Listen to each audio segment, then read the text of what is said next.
Welcome back to the Word on Fire Show. I'm Matthew Petrusik, Senior Director of the Word on Fire Institute and the host of the Word on Fire Show. Thank you for joining us. One of the defining features of the Christian moral and spiritual life is the supernatural virtue of hope. What, however, is hope? Is it merely a positive disposition towards the future? If so, what distinguishes hope from a secular conception of optimism or even wish casting, projecting our desires out onto what lies ahead? What makes hope more than a mere superstition? What practical value, if any, does hope have for helping us live both individually and in community, including in our shared political life? Can hope have negative consequences, like motivating people to remain passive in the face of injustice? And what, if any, evangelical significance does hope have? Here to help us get clarity on these and related questions, and to give us 5 reasons why he believes we have reason to be hopeful for the new year, is Bishop Robert Barron.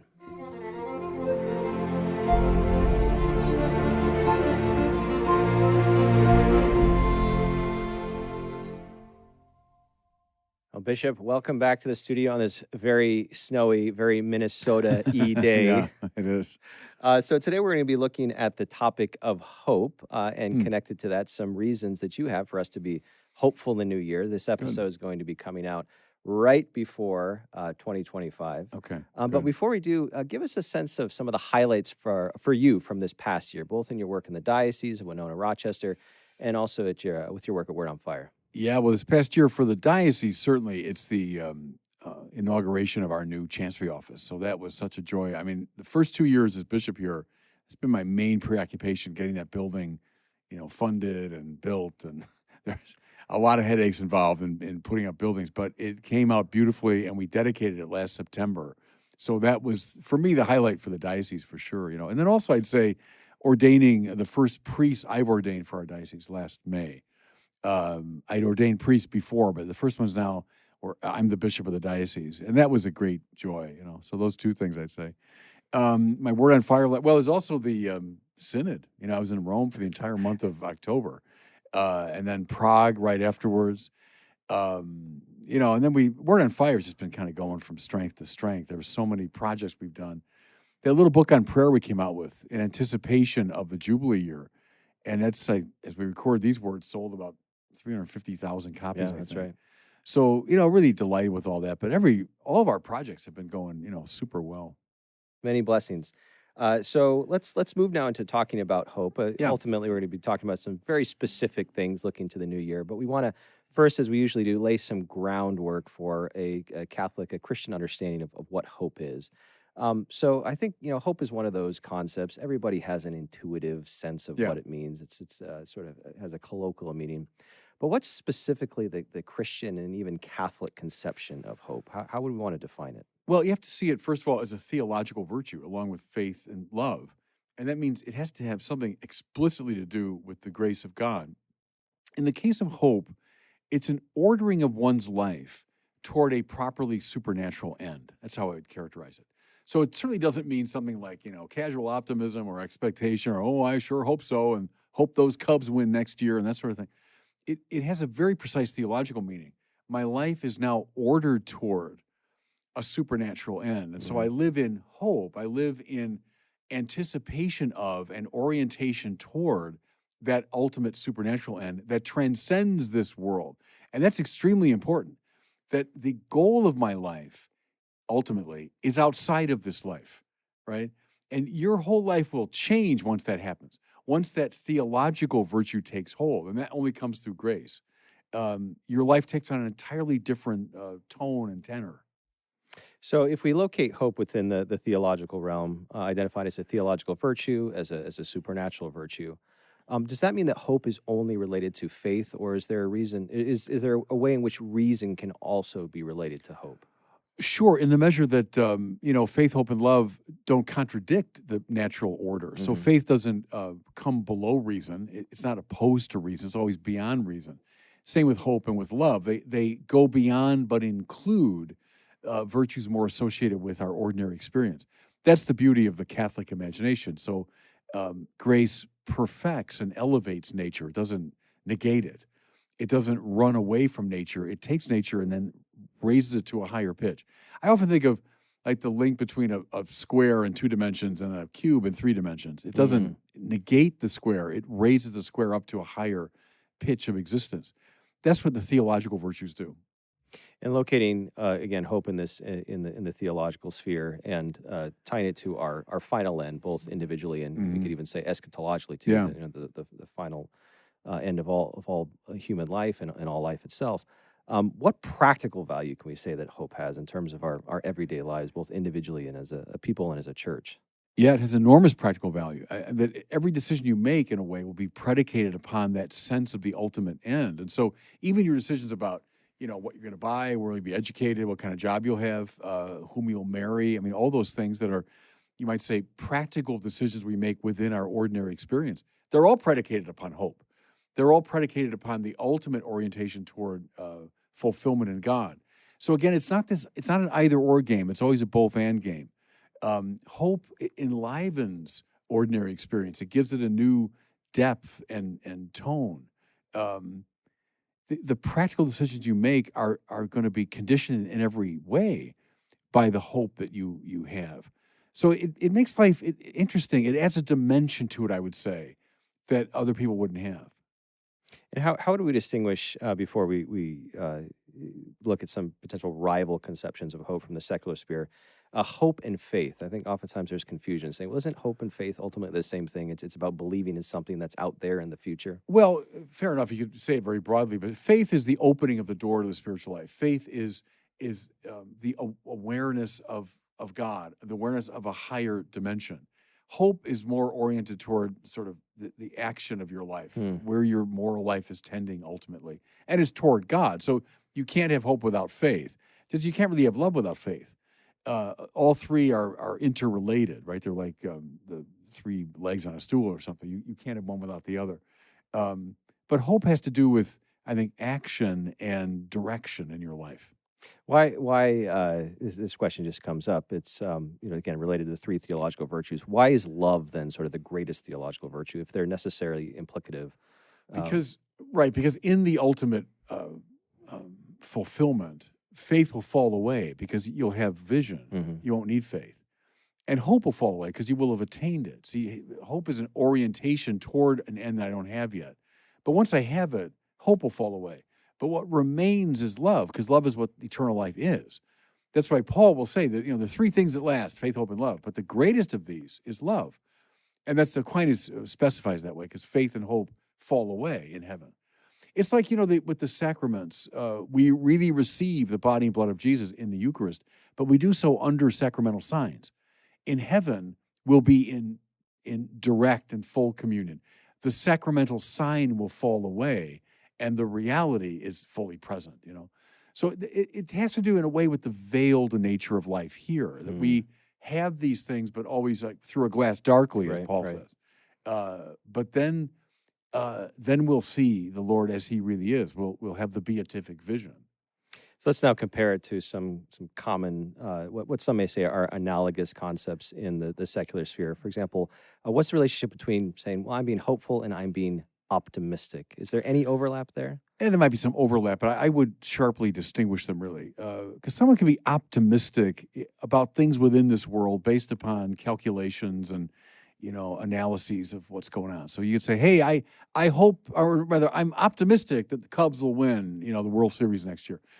Okay, based on certain, moves they've made and certain calculations that I've made, I can be, guardedly optimistic about that. But see, hope isn't about predictions or expectations within ordinary experience. It's an ordering toward the supernatural end. That's why you can be full of hope and still be incredibly pessimistic about the world. I mean, you might say, no, our political situation, it's terrible and getting worse. The Cubs are terrible and they're going to be worse next year. You can be completely pessimistic about economics, politics, sports, and still be full of hope, because they're sort of modally different moves. And you can be both. I can be optimistic relatively about affairs within the world and full of hope about my supernatural end. But I think they should be sharply distinguished. That's why some people might have a very even morose attitude, and they might seem very negative about things in the world. Okay, fair enough. It doesn't mean they're without hope. Could we say that, for example, like the dark mystics, like St. John of the Yeah, Cross, who oftentimes come up, we could say that even a figure like that is hopeful? sure. Yeah, because a saint is someone that has these virtues to a heroic degree. So I'd say almost by definition, a saint is someone who's living in very radical hope. But they can be very pessimistic about the world, have a very dark take on human nature or on politics or something. Those are not mutually exclusive. Let's now turn to the potential critiques of the whole idea Yeah. of hope. As you know, there's entire ideologies and philosophies whose express aim is to try and take away hope from humanity on the pretext that it's something both false and poisonous. And the example we were discussing before we started rolling the cameras is we see this in John Lennon's famous or Yeah. perhaps infamous song "Imagine." Where do those kinds of philosophies and ideologies go wrong on the nature of hope? Well, yeah, because you have to have a supernatural perspective. If you don't have that, then you're just caught up in this world, and you can be giddily optimistic about it for certain reasons. You can be radically pessimistic about it for other reasons. And in a way, neither one of those positions has a thing to do with authentic hope. And it's not just about imagining scenarios that we could come up with within this world. Like, wouldn't it be great if, as John Lennon was saying, no possessions and imagine this. But that's not what hope's about. Hope is about what God has opened for us. He's opened the door to this higher vision of things. And then whether things are going well politically or not, whether it corresponds to my, expectations, it doesn't matter. There's something qualitatively different at play when you're talking about hope. What about the argument that hope is ultimately just a psychological crutch, that the whole reason it exists, the whole reason we have a category for it, perhaps we could even link it to Freud, is because we need to have hope in order to function. But that doesn't necessarily mean it corresponds with any exterior reality. Well, and that's, from the time at least of Feuerbach, that's a standard critique, that religion is wishful thinking. It's a projection of our idealized self-image. In Freud, it's like a waking dream. My unconscious produces these lovely dreams when I'm asleep, and there's kind of a waking dream we call religion. Like, wouldn't it be wonderful if we live forever and so on? But again, that's putting everything within a immanentist framework. It's just talking about human psychology, and hope is something else. It means you've been given access to a higher world. Now, there's a lot of ways we can talk about that. That's the whole realm of faith. How that world opens up to you. But it's different than something of my own concoction. It's different than a mere psychological frame of mind, whether that's positive or negative. It's something else, something totalitaire, right? Something totally other has broken into my life. Think of Paul Tillich's language of this, the breakthrough of the unconditioned into my experience. Mm-hmm. That's not something I'm controlling. By definition, Right. I'm not controlling that. And now how that happens, that's a whole question of revelation and fundamental theology. It happens, look at the Bible, is where you see accounts of it. But the point that I'm making is it's completely different than anything like psychological projection or a game that I'm playing, to make myself feel better. Mm-hmm. And to me, always the great refutation of Feuerbach and Freud is the cross of Jesus. Right. Would anybody who thinks religion is just a fulfilling prophecy or it's a wish-fulfilling fantasy ever come up with the cross? That we put before our eyes is this person being brutally put to death on a cross. That doesn't look like wish-fulfilling fantasy, to me, or what you come up with on your own. That there's something so deeply strange about Christianity, and it militates against that sort of facile psychologism. Is it also fair to say that even if we do have psychological benefit from a proper understanding of hope, Sure. That doesn't disprove No. hope? No, and that's a fair point. And that's really what we're saying. It's an example of what we're saying earlier is that, grace elevates and perfects nature. Yeah, right. And so, sure, that your hope can indeed give you a sort of a sunnier psychological frame of mind. It needn't, though. We have to keep the distinction in mind. Like, I'm not feeling sunny today, therefore I've lost hope. Well, no, that's Right. not true. But sure, the whole purpose of the theological virtues is to raise up our psychology and so on, our even our physiology. But look at someone like Mother Teresa. It's a very interesting test case because here's a woman who lived in some of the worst conditions on the planet. I've been there. I've been to the slums of Calcutta. Horrific. More to it, we know that now from her journals and letters. She lived in great psychological turmoil Mhm. much of her life. Much of her life. She lived in, I don't want to use the word depression would be too strong, but she lived in, I'd call it, a psychological distress most of her life. Does that mean she was lacking hope? No, no, no. In fact, the hope is what explains Mother Teresa of Calcutta. Hope explains the whole of her life. Smiling, through the tears and so on. But this deeper dimension of life opened up for her. And the ordinary side of her life remained in many ways, a suffering state of being. Okay, hope is different than that. So we've been speaking relatively abstractly about the nature of Yeah. hope, but now let's turn to some specific things that Yeah. that we have good reason to be hopeful for, tying it to the fact that we're at the end of 2024, we're going Yeah. into 2025. So there's lots of things we could talk about. We've narrowed it down to just a few of them. So Okay. here's reason number one: the number of nuns, and I am probably most of those in your audience know what that means, but just in case, it's Yeah. those who do not identify with any religious tradition, appears to have peaked and plateaued and may even be dropping, while at the same time, the sales of Bibles, the Yeah. actual physical Bibles, is up 22% from since a year ago. Does that make you hopeful? Yeah. And why? Yeah, and precisely as we've been describing it, it doesn't just make me optimistic, it makes me hopeful because it's an orientation toward this higher dimension of life. I think the New Atheists had their day, 20-some years ago. As I've said, their message ultimately was, we come from nothing, we go to nothing, there's no objective value, life has no meaning whatsoever.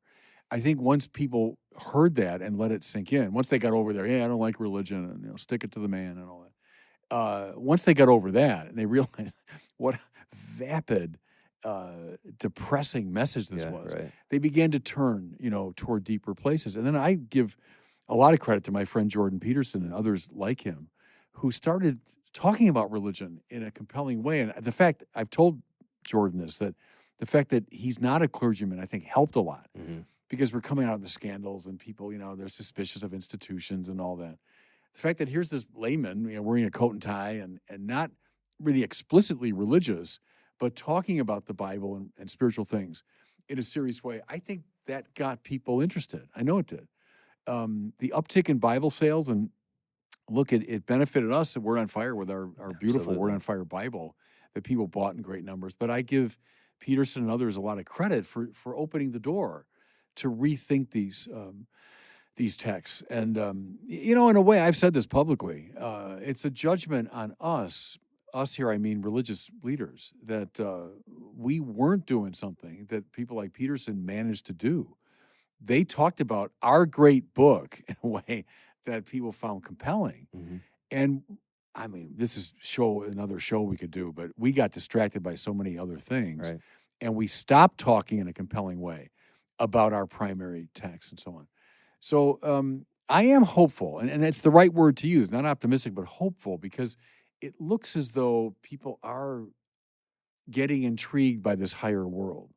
I looked into some of the underlying numbers, specifically Yeah. within Bible sales, and it's something that really I find fascinating is almost all of those sales come from first-time purchases. That is interesting. And many of them have been influenced by an influencer online. So I don't know Yeah. if you're aware of this, Bishop, but now a new trend is unboxing the Bible when when you get it shipped to your home. Yeah. Who would have thought even a year ago that would go viral? No. Buying a Bible and sharing it online. Also, I mean, Bibles are always sold, well, but you might say, well, because it's a gift for a confirmation or someone buys it for the house to put it on display. But you get the impression people are buying it now actually to read it, which is a good The sign. greatest surprise. Yeah, but that is, because they've seen the power of these ancient texts, and they're so facilely written off by, goofballs like the New Atheists, who have no idea how to read these texts. When you have Dawkins and those guys, carrying on as though it's just old, Bronze Age science that's outmoded. That means they're clueless in regard to knowing how to read these texts, how they function, how they functioned in the great tradition, how they've been read by the geniuses of the West. So, I mean, that's what, to me, is so annoyingly superficial about the New Atheist critique of the Bible. And so, again, thank God, I'd say, for Peterson and others who've kind of opened the door to read these texts more adequately. All right, reason number 2 to be hopeful. Woke ideology is losing its grip on the culture, including in entertainment and politics, education, and commerce, among other areas, including religion as well. So, Bishop, you've long been a critic of wokeism. Yeah. What do you think is leading to this decline? Yeah, well, it's a good question. First of all, I am very happy about that, and I think there are all kinds of signs that wokeism has certainly peaked and is now in decline. I think people have realized how destructive it is, the way it's pitted us against each other in a very brutal way, how it's locked us into permanently antagonistic groups of oppressors and oppressed, how it's really obviated real justice. By all this groupthink and identity politics and prescinding from the case in front of you of what's really just or unjust. Wokeism tends to move away from that to these abstractions. Right. Um, so I think people have just they've sensed that, they felt it, how destructive and unfair and unjust and antagonistic this social theory is. And what I'm hopeful about is that can open the door to Catholic social teaching, which is far more hopeful because it's finally oriented toward something sacred. Something I have talked about, I think it's interesting. Look at the social protests of the 50s and 60s, right? Not just participated in by a lot of Christians, led by Christians like Martin Luther King and Ralph Abernathy and others. That's an interesting thing, that movement had a supernatural orientation. It was King's reading of the biblical text that gave rise to the civil rights movement. Why were religious people so conspicuous by their absence in 2020? When these terrible social protests in the summer of 2020, there are hardly any religious involvement. Because wokeism, as I've often argued, is undergirded not by the Bible, but by Marxism and by a sort of arid postmodernism. So religious people weren't really welcome. The leaders of wokeism don't want religion involved. Right, exactly. They don't want this perspective we've been talking about, that what we do in this world is predicated upon an orientation toward another world. Think of Martin Luther King's last great speech the night before he was assassinated about the mountaintop, and he's talking about eternal life, and he's seen what the prophets saw. Well, that's a very, very different game than the leaders of the wokist movement.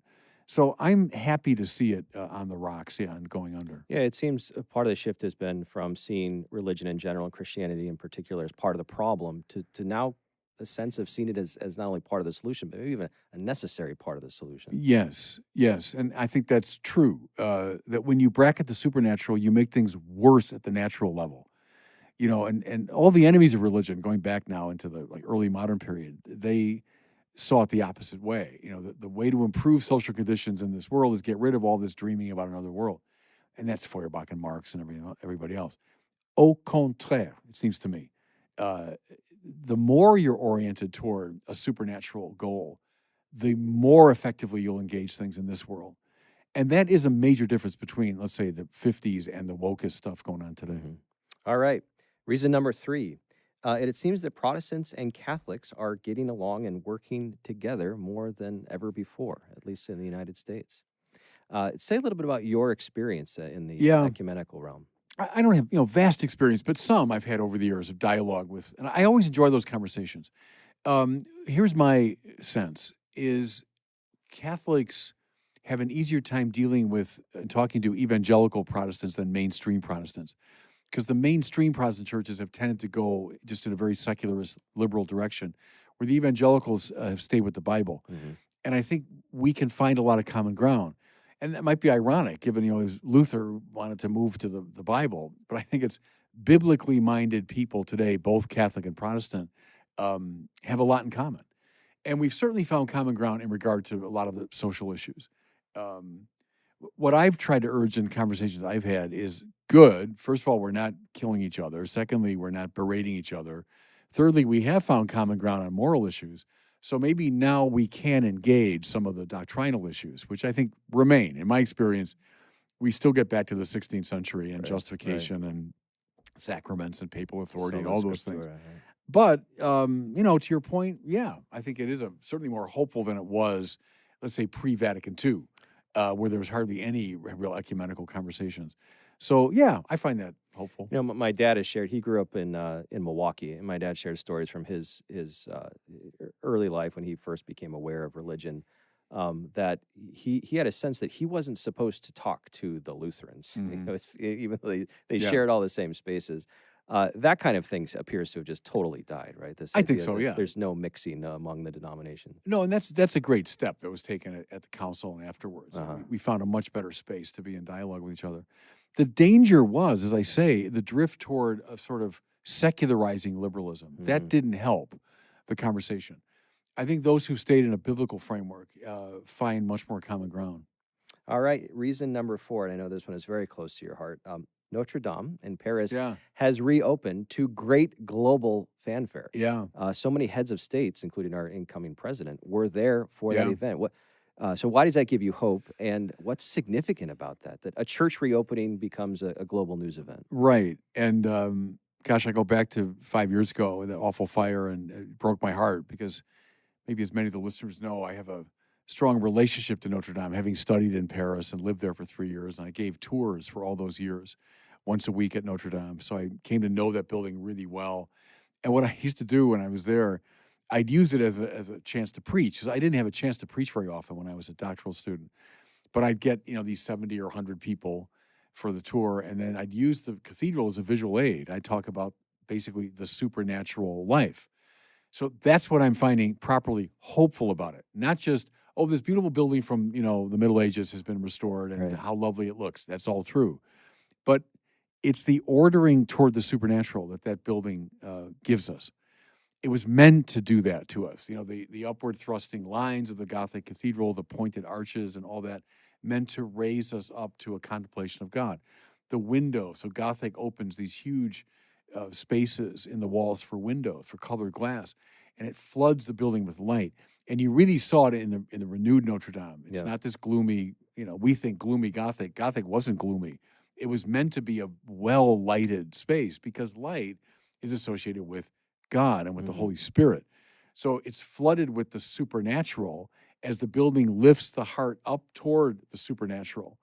You look at Notre Dame on the Ile de la Cité, and it's got the flying buttresses coming out the side that look like oars. And that central narrow section called the nave, navis in Latin means ship. It's the great ship of the church that's moving us through space and time toward eternity, Then you look at, for example, the North Rose window, which is, I think, one of the most beautiful images in all the Western art. But the whole window is predicated upon the number 8. The 8 circles around the center, then 16, then twice 16, then 32, and so on.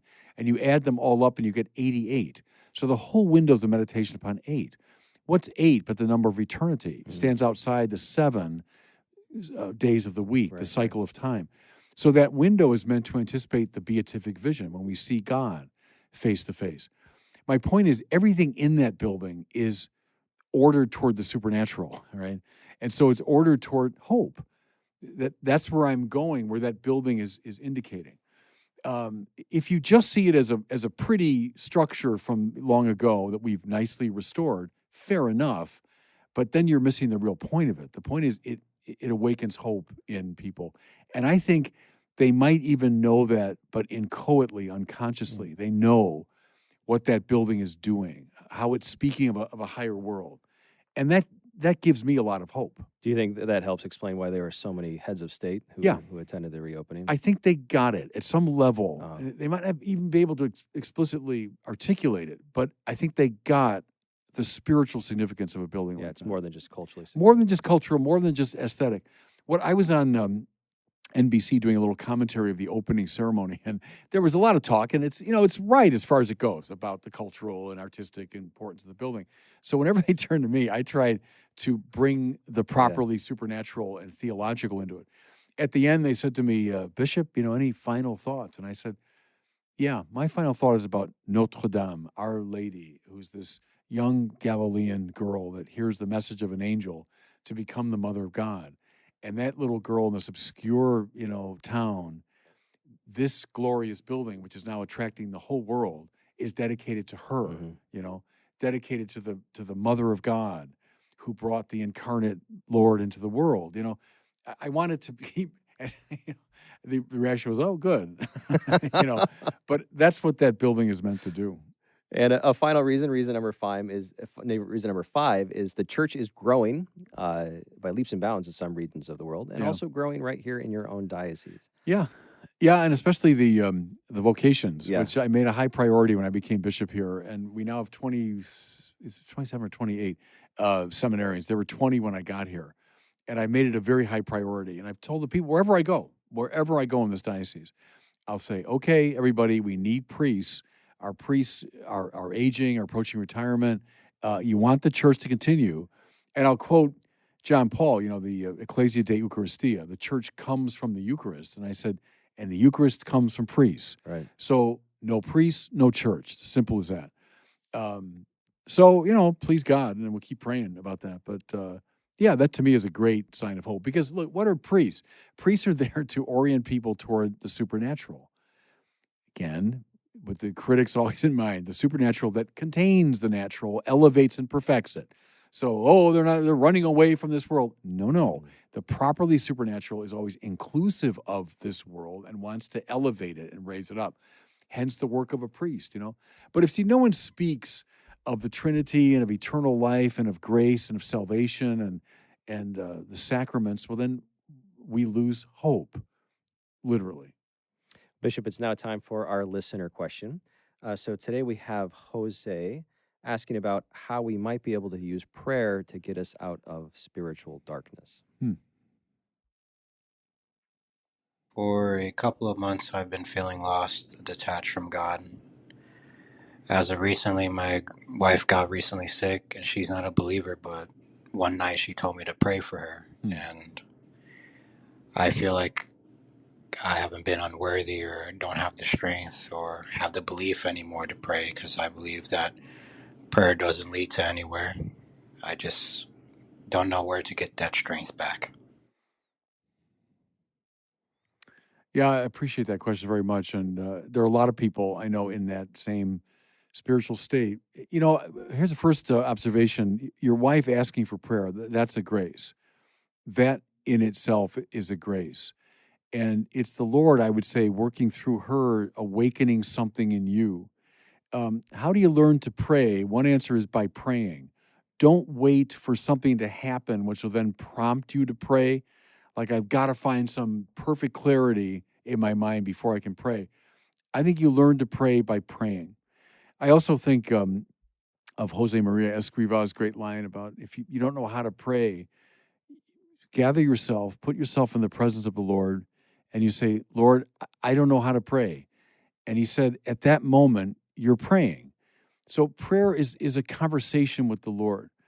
Whatever is good and right and beautiful in your prayer is God already praying in you. It's the Lord has prompted you even to ask this question of me is a grace. It's the Lord operating in you. So I would learn to pray by praying and take your wife's question as itself a grace and a prompt to prayer. Well, thank you so much, Jose, for reaching out to us. If you would like to ask Bishop Barron a question for a future Word on Fire show episode, please visit askbishopbarron.com. That's askbishopbarron.com, and we really love to hear from you. All right, Bishop, we've come to the end. Again, lots of reasons for hope moving forward. Thank you. Always great talking to you, Matt. Thanks. Likewise. That does it for us today. Thanks for joining us on the Word on Fire show. If you're interested in learning more about how Word on Fire can help you grow closer to Christ, become a better evangelist with and for others, and work for the common good, consider joining the Word on Fire Institute. Check us out at institute.wordonfire.org. That's institute.wordonfire.org. We'll see you next time.